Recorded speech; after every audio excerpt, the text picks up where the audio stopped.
আমাৰ যিহেতুকে লাড্ডু গোপাল আছে সেয়ে মই লাড্ডু গোপালক খুৱাবলৈ আহিছোঁ। এয়া মই আজি ডালিয়া আৰু গাখীৰ আনিছোঁ, লগত এটা তুলসী পাত দিছোঁ। মই কেতিয়াবা নাথাকিলে এইখিনি কাম মায়ে কৰে।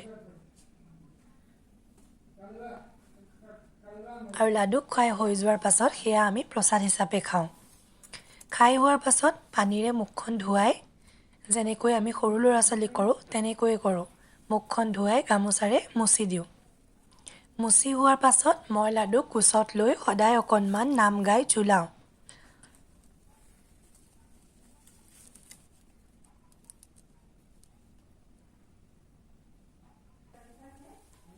এই বিচনাখন মোৰ জেঠাই ছোৱালী পূজাই দিয়া। ভগৱানৰ কৃপাত, লাড্ডু গোপালৰ কৃপাত মই এনেকৈ মোৰ লাডুৰ সেৱা কৰি আহিছোঁ।